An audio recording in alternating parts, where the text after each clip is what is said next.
ಬೀದರ್ರಿಂದ, ದೂರದ ಬೀದರ್ರಿಂದ, ಅಯ್ಯಪ್ಪ, ಅಲ್ಲಿಂದ ಇಲ್ಲಿಗೆ ಆಗೋ ಖರ್ಚಲ್ಲಿ ಅವ್ರು ಕೇಳ್ತಾ ಇರೋ ಸಹಾಯನೇ ಮುಗಿಸ್ಬಿಡ್ಬೋದಾಗಿತ್ತಲ್ಲಿ, ಅಷ್ಟು ದೂರದಿಂದ ಬಂದಿದ್ದಾರೆ ಈ ಕೆಲಸಕ್ಕೆ. ಪುಟಾಣಿ, ಐ ಆಮ್ ಸರ್ಪ್ರೈಸ್ಡ್ ಆ್ಯಕ್ಚುಲಿ. ಇಂಥದ್ದೊಂದು ಸಣ್ಣ ವರ್ಕ್ಗೆ ಇಷ್ಟು ದೂರ ಟ್ರಾವೆಲ್ ಮಾಡಬೇಕಲ್ಲ ಜನ.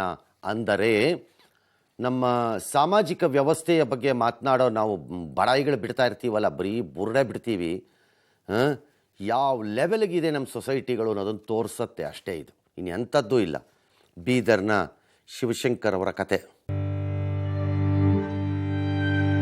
ಬೀದರ್ನ ಶಿವಶಂಕರ್ ಎಂಬ ಕ್ಷೌರಿಕ ಇಂದೋ ನಾಳೆಯೋ ಬೀಳುವ ಹಂತದಲ್ಲಿರುವ ಪುಟ್ಟ ಕಟ್ಟಿಗೆ ಶಾಪ್ನಲ್ಲಿ ಪ್ರತಿದಿನ ಭಯದಲ್ಲಿ ಕ್ಷೌರ ಮಾಡುತ್ತಿದ್ದಾನೆ.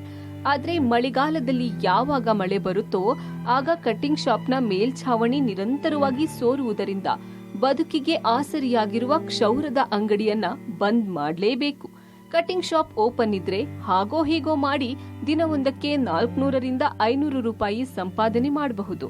ಜೊತೆಗೆ ಪೋಷಕರು ಸೇರಿದಂತೆ 4 ಜನರ ಇಡೀ ಕುಟುಂಬ ಊಟ ಮಾಡಬಹುದು. ಆದ್ರೆ ಮಳೆಗಾಲದಲ್ಲಿ ಮಳೆ ಬಂದಾಗಲೆಲ್ಲ ಕ್ಷೌರದ ಅಂಗಡಿಯನ್ನ ಬಂದ್ ಮಾಡುವುದರಿಂದ ಹೊತ್ತಿನ ಊಟಕ್ಕೂ ಕಷ್ಟವಾಗಿದೆ ಎಂಬುದು ಈ ಬಡ ಕ್ಷೌರಿಕನ ಮಾತು.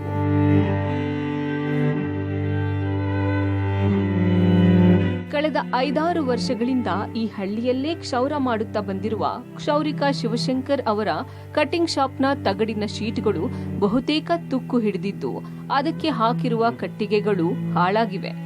ಯಾವ ಕ್ಷಣದಲ್ಲಿ ಬೇಕಾದ್ರೂ ಈ ಪುಟ್ಟ ಅಂಗಡಿ ಕುಸಿದು ಬೀಳುವ ಸಾಧ್ಯತೆ ಇದ್ದು, ಹೀಗಾಗಿ ಗ್ರಾಮದಲ್ಲಿ ಜನ ಈ ಕ್ಷೌರದ ಅಂಗಡಿಗೆ ಬರೋದನ್ನೇ ಕಡಿಮೆ ಮಾಡಿದ್ದಾರೆ. ಪರಿಣಾಮ ಸಂಪಾದನೆ ಇಲ್ಲವಾಗಿದೆ. ದಯಮಾಡಿ ಪಬ್ಲಿಕ್ ಟಿವಿಯ ಬೆಳಕು ಕಾರ್ಯಕ್ರಮದ ಮೂಲಕ ಒಂದು ಪುಟ್ಟ ಕಬ್ಬಿಣದ ಕಟಿಂಗ್ ಶಾಪ್ ಮಾಡಿಕೊಟ್ರೆ ಕಷ್ಟಪಟ್ಟು ದುಡಿದು ವಯಸ್ಸಾಗಿರುವ ತಂದೆ ತಾಯಿ ಜೊತೆಗೆ ಕುಟುಂಬವನ್ನು ಸಾಕಲು ಶಿವಶಂಕರ್ಗೆ ಸಹಾಯವಾಗುತ್ತೆ ಎಂಬುದು ಗ್ರಾಮಸ್ಥರ ಮನವಿ.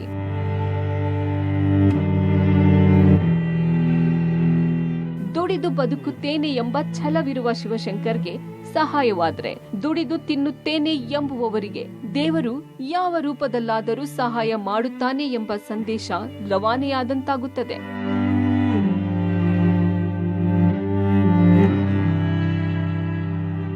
ಶಿವಶಂಕರ್, ನೀವು ಬೀದರ್ ಟೌನ್ ಅಲ್ಲ ಇದು? ನೀವು ಅನಿಲ್? ಹಾಂ ಸರ್, ಅನಿಲ್. ನೀವೇನು? ನೀವು ಅವ್ರ ಫ್ರೆಂಡ್ ಸರ್. ಸುಮ್ಮನೆ ಜೊತೆಲಿ ಬಂದ್ರ ಇಬ್ರು? ಹಾಂ. ಯಾವ ಜಾಗದಲ್ಲಿ ಇರೋದು ನೀವು? ಹಳೆಂಬೂರಲ್ಲಿ, ವಿಜಯ ಗಣೇಶ್.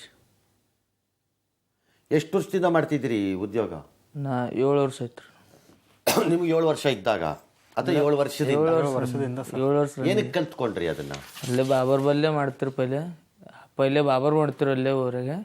ಅಲ್ಲೇ ಮಾಡ್ಕೊತ ಹಂಗೆ ಮಾಡದ್ರು ಅಲ್ಲಿ. ನಿಮ್ಮ ಅಪ್ಪನೂ ಅದೇ ಅಂಗಡಿಯಲ್ಲಿ ಮಾಡ್ತಿದ್ರಾ? ಹಾಂ, ಪೈಲೆ ಹಳೆದಿತ್ತು. ಅವ್ರ ಡ್ಯಾಡಿನೂ ಅದೇ ಅಂಗಡಿಯಲ್ಲಿ ಮಾಡ್ತಿದ್ರು ಸರ್. ಅವ್ರು ನೋಡಿ ಅವ್ರ ಜೊತೆಲೇ ಕಲಿತೆ ಮಾಡ್ತಾ ಇರೋ. ಚೆನ್ನಾಗಿ ಮಾಡ್ತೀಯ? ಮಾಡ್ತಾರೆ ಸರ್. ಮಾಡ್ತೀವಿ ಸರ್. ಹೊಟ್ಟೆ ಹೇಳಿದಾಗ ಎಷ್ಟು ಕೊಡ್ತಾರೆ? ಕಟಿಂಗ್ ಮಾಡಿದ್ರೆ ಎಷ್ಟು ಕೊಡ್ತಾರೆ? ಕಟ್ಟಿಂಗ್ ಮಾಡಿದ್ರೆ 40 ರೂಪಾಯಿ ಕೊಡ್ತಾರೆ. 30-40. ಶೇವಿಂಗ್ ಮಾಡಿದ್ರೆ 30-40 ತಗೋತಾರೆ. ಶೇವಿಂಗ್ ಎರಡು ಮಾಡಿದ್ರೆ? ಎರಡು ಮಾಡಿದ್ರೆ 70 ರೂಪಾಯಿ ಕೊಡ್ತಾರೆ. 60-70. ಎಷ್ಟು ಮಂದಿ ಬರ್ತಾರೆ ಡೈಲಿ? ಡೈಲಿ ಒಂದು 3-4 ಮಂದಿ ಮಾಡಿದ್ರು ಅಷ್ಟೇ ರೀ. ಅಷ್ಟೇ? ಹಾಂ ಸರ್. ಸ್ವಲ್ಪ ಅಂಗಡಿ ಎಲ್ಲ ಚಲೋ ಆದ್ರೆ ಜಾಸ್ತಿ ಆದ್ರೆ ಜಾಸ್ತಿ ಬರ್ಬೋದು ಸರ್. ಅಂಗಡಿಯಲ್ಲಿ ನೋಡ್ಲಿಕ್ಕೆ ಬಂದ್ರೆ ಸೋರುತ್ತೆ ಸರ್. ಅದು ಮಳೆ ಬಂದ್ರೆ ಸೋರ್ತಾವ ಸರ್ ನೀರೊಳಗೆ. ಇವಾಗ ಕುಂತ್ರು ಯಾರು ಭೀ ಕೂಡ್ಲಕ್ಕದ ಇದೇ ಆಗಲ್ದು. ಮತ್ತು ಸಾಮಾನೆಲ್ಲ ನೀರು ಬಿದ್ದು ಅಂದ್ರೆ ಹಾಳಾಯ್ತಾವ. ಅದ್ರ ಕಡೆಯಿಂದ ಯಾರು ಭೀ ಇದೇ ಮಾಡಲ್ಲ ಸರ್. ನೀನೇನು ಓದಿದ್ದು? ನಾ 10th ಓದಿದ್ದೆ. ನಿಮ್ಗೆ ಲಗ್ನ ಆಗೈತಿ? ಇಲ್ಲ ಸರ್, ಆಗಿಲ್ಲ. ಹಾಂ ಸರ್, ನಾವು ಇಲ್ಲ ಸರ್. ನೀನು ಕಟಿಂಗ್ ಮಾಡ್ತೀಯ ಅಲ್ವಾ? ಹಾಂ, ಕಟಿಂಗ್. ಮತ್ತು ಅವನು ಕಟಿಂಗೇ ಮಾಡಿಲ್ಲ ಕರೆಕ್ಟಾಗಿ.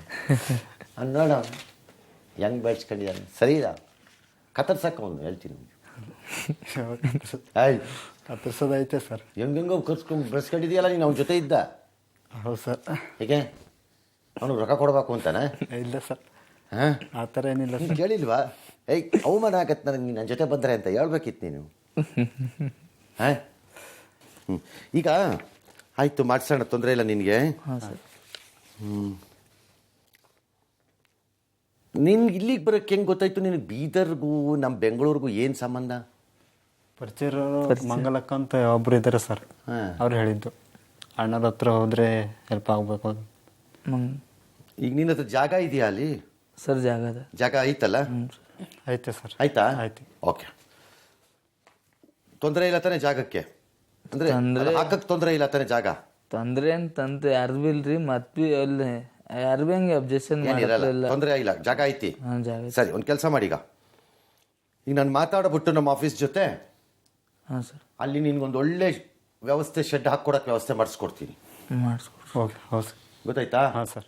ಮಾಡಿಸ್ಬಿಟ್ಟು ಕ್ಲೀನಾಗಿ ಒಂದು ಒಳ್ಳೆ ಮಿರರ್ ಗಿರರ್ಲ್ಲ ಕ್ಲೀನಾಗಿ ಹಾಕ್ಕೊಂಡು ಚೆನ್ನಾಗಿ ಮಾಡ್ಕೊ. ಹಾಂ ಸರ್. ನಾನು ಇದನ್ನು ಮಾಡಿಸ್ಕೊಡ್ತೀನಿ, ಶೆಡ್ಡನ್ನ ಕ್ಲೀನಾಗಿ. ಮಿಕ್ಕಿದ ವ್ಯವಸ್ಥೆ ಯಾವ್ದಾದ್ರು ಸೆಕೆಂಡ್ ಹ್ಯಾಂಡಲ್ಲಿ ಈ ಕುರ್ಚಿ ಸಿಗತ್ತಲ್ಲ, ಯಾವುದು ಶಾಪಲ್ಲಿ ಮಾಡೋದು, ಶಾಪಲ್ಲಿ ಕಟಿಂಗ್ ಮಾಡೋ ಕುರ್ಚಿ ಸಿಗ್ತಾವಲ್ಲ, ಸಿಗ್ತದೆ ಸರ್. ಸೆಕೆಂಡ್ ಹ್ಯಾಂಡ್ ಸಿಗ್ತವೆ. ಹಾಂ ಸಿಗ್ತವೆ ಸರ್. ಚಲೋ ಸಿಗ್ತವೆ. ಹಾಂ. ಈ ಬೆಂಗಳೂರಿನಾಗ ದೊಡ್ಡ ದೊಡ್ಡ ಮಂದಿ ಕೊಡ್ಬಿಡ್ತಾರೆ. ನಿಮ್ಮೂರಿಗೆ ಸಾಕದೆ ಹಾಂ ಸಾಕತ್ತೆ. ಚಲೋ ಇರೋದೊಂದೆರಡು ಹಾಕ್ಸಿ ಸ್ವಲ್ಪ ಚೆನ್ನಾಗಿ ಮಾಡ್ಕೊ, ನಾ ಮಾಡಿಸ್ಕೊಡ್ತೀನಿ ಅದನ್ನು. ಈಗಿರೋ ಶೆಡ್ ಜಾಗಕ್ಕೆ ನಾನು ರಿಪೇರಿ ಮಾಡಿಸ್ಕೊಡ್ತೀನಿ. ರಿಪೇರಿ ಬೇಡ, ಹೊಸದೇ ಮಾಡಿಸ್ಕೊಡ್ತೀನಿ. ಆಯ್ತು. ರಿಪೇರಿ ಬೇಡ. ರಿಪೇರಿ ಮಾಡಪ್ಲೆ ಬಿ ಇಲ್ಲ ಸರ್, ಪೂರ ಎಲ್ಲ ಆಗಲ್ಲ, ಬೇಡ ರಿಪೇರಿ ಆಗಲ್ಲ, ಬಿಡು. ನಾನು ನೋಡಿದೆ, ನಾನೀಗ ರಿಪೇರಿ ಬೇಡ, ಹೌದು ಸರ್. ಹೊಸದೇ ಮಾಡಿಸ್ಕೊಡ್ತೀನಿ. ಅದೆಷ್ಟು ದುಡ್ಡು ಆಗುತ್ತೋ ಆಗಲಿ, ನೋಡೋಣ, ತಲೆ ಕೆಡಿಸ್ಕೊಬೇಡ. ಆಯ್ತು ಸರ್. ಗೊತ್ತಾಯ್ತಾ? ಗ್ಯಾರಂಟಿ, ಅನುಮಾನ ಇಲ್ಲ. ಜಾಗ ನಿಮ್ದು ತೊಂದರೆ ಇಲ್ಲ ಅಂತಂದಾಗ ಆ ಜಾಗದಲ್ಲಿ ನಾನು ರಿಪೇರಿ ಎಲ್ಲ ಹೊಸದು ಹೆಂಗೆ ಮಾಡಿಸ್ಕೊಡ್ಬೇಕು ಹಂಗೆ ಮಾಡಿಸ್ಕೊಡ್ತೀನಿ. ಓಕೆ, ಒಂದು ಇಬ್ಬರು ಕೂತ್ಕೊಳ್ಳೋ ಥರ ಮಾಡ್ಸೋಣ. ಹಾಂ, ಇಬ್ಬರು ಕೂರೋ ಥರ ಮಾಡೋಣ. ಆಯ್ತು. ಸೈಡಲ್ಲಿ ಒಂಚೂರು ನಿಂಗೆ ಸಾಮಾನಿಗೆ ಮನೆಲ್ಲ ಇಟ್ಕೊಳ್ಳೋಕ್ಕೆ ಎಲ್ಲದಕ್ಕೂ ಜಾಗ ಬೇಕು. ಗೊತ್ತಾಯ್ತಾ? Okay, done. ನಮಗೂ ಗೊತ್ತಲ್ಲ, ನಾವು ಹೋಗಿದ್ದೀವಲ್ಲ ಅಂಗಡಿಗಳಿಗೆ. ಹೋಗ್ಬೇಕೆ ಐತೆ ಸರ್. ನಾನು ಹೋಗೋದೇನು 5 ಸ್ಟಾರ್ ಅಲ್ಲ. ಹಾಂ ಸರ್. ನೀವು ಯಾರು ಮಂದಿ ಹಂಗೆ ಅನ್ಗಿನ್ಕೊಂಡಿದ್ರೆ ತಪ್ಪ. ನಾನು 5 ಸ್ಟಾರ್ ಎಲ್ಲ ಹೋಗಂಗಿಲ್ಲ. ಹಾಂ ರೀ. ಸಿಂಪಲ್ ಅಂಗಡಿಗೆ ಹೋಗೋದು ನಾನು. ಚಲೋ ಐತಿ ಅದುವೇ. ಬಟ್ ಸಿಂಪಲ್ 10x10 ಶಾಪ್ ಅಷ್ಟೇ ಅದ. ನಾನು ಅದಕ್ಕೆ ಹೋಗೋದು ಇಂದು, ಇವತ್ತಿಗೂ ಅದಕ್ಕೆ ಹೋಗೋದು ನಾನು. ನಾನು ಯಾವುದೋ 5 ಸ್ಟಾರ್ ಟೈಪು ಏನು ದೊಡ್ಡದು ಮಸಾಜ್ ಮಾಡಿಸಿ ಎಲ್ಲ ಏನು ಮಾಡಲ್ಲ ನಾನು. 10x10 ಒಂದು ಅಂಗಡಿ ಇರಲ್ವೇನೋ, ಒಂದು ದುಕಾನ್ ಇರಂಗಿಲ್ಲ, ಅಷ್ಟ್ರಾಗೆ ಐತೆ ಅದು. ನಮ್ಮ ಅಂಗಡಿನೂ ಅಷ್ಟೇ ಐತೆ, ಅದಕ್ಕೆ ಹೋಗೋದು ನಾನು. ಹೌದು ಸರ್. ಅಲ್ಲೋಗಿ ಮಾಡಿಸ್ಕೊಂಡು ಹೋಗ್ತಾ ಇರ್ತೀನಿ. ಅಲ್ಲಿ ನಾನು ಹೋದಾಗ ಯಾರ್ಯಾರೋ ಬರ್ತಿರ್ತಾರೆ, ಎಲ್ಲ ನಮಸ್ಕಾರ ಸಾರ್ ಅಂತಾರೆ. ಏನಕ್ಕೆ ಏನು ಸಾರ್ ನೀವು ಅಂತಾರೆ. ನಾನು ಮೇಲಿಂದ ಇಳಿದು ಬಂದಿದ್ದೀವ, ಇಲ್ಲೇ ಗೊತ್ತಾಯ್ತಾ? ಓಕೆ.